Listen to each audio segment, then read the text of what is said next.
ثبات او همپالنې ټاکنیز ټیم سلګونو پلویانو کابل ښار کې د ټاکنو کمیسیون پر ضد لاریون وکړ. لاریون کوونکو د کابل ګارنیزیون د سلاح خلاف پښتونستان واټ کې راټول شول او له ټاکنو کمیسیون یې وغوښتل چې شاوخوا 300 زره رایې د باطل اعلان کړي. لاریون کوونکو ګواښ وکړ که غوښتنې ونه منل شي دوی به خپل اعتراضونو ته دوام ورکړي.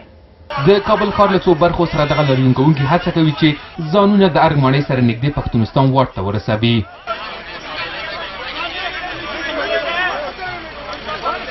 لاریون کوونکي پر افغان امنیتي ځواکونو نیوکه کوي چې اجازه نه ورکوي ترڅو پښتونستان واټ ته لاړ شي.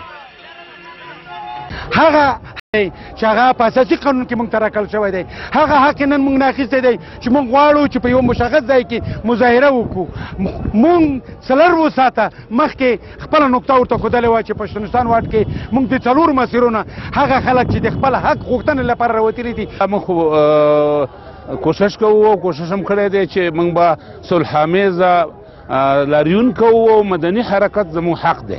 د ثبات او همپالنې دغو سلګونو پلویانو لپاره حضوري چمن ټاکل شوی و ترڅو هلته خپله اعتراضیه غونډه وکړي. خو دوی د کابل له څلورو خواو نه دغه پښتونستان واټ ته ځان راورسول او دوی دلته خپله اعتراضیه غونډه وکړه. دوی په ټاکنو کمیسیون تور پورې کوي چې په ټاکنو کې پراخه درغلي شوې او دغه ټاکنې ورته د منلو نه دي او غواړي چې پاکې رایې له ناپاکو جلا.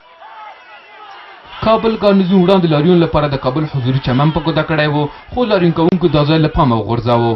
لاریون کوونکي وایي په ټاکنو کې درغلي شوې ده او دوی به یې پرې نږدي چې د درغلي له لارې پرې څو حکومت وکړي. لاریون کوونکي له ټاکنو کمیسیون غواړي چې شاوخوا 300 زره رایې د باطلې او لومړنۍ پایلې دې اعلان کړي.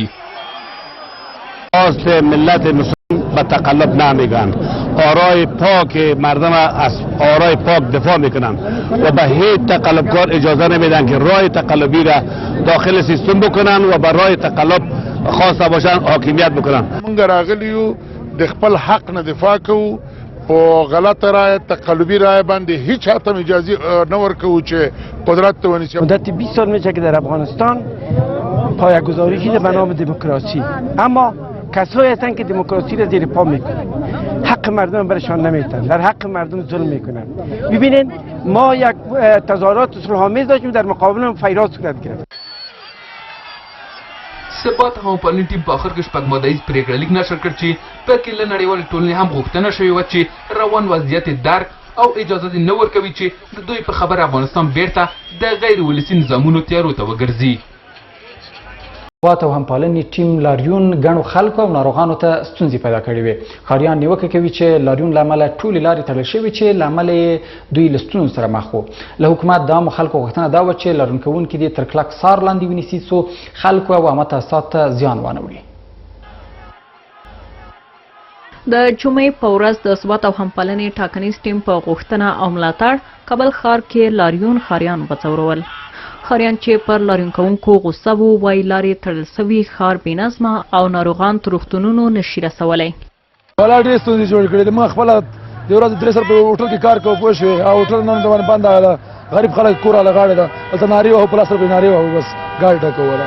د خلکو باور دا دی چې د حکومت پر ضد مرکز کې دا ډول لاریونونه د بهرنیو کړیو په اشاره کیږي. ډېر مشکلات دی. خلکو سره مریضان یې په لاره کې پاتې کېږي یا مریض تر شفاخانې پورې نشي رسېدی ځکه چې لارې بندې دي.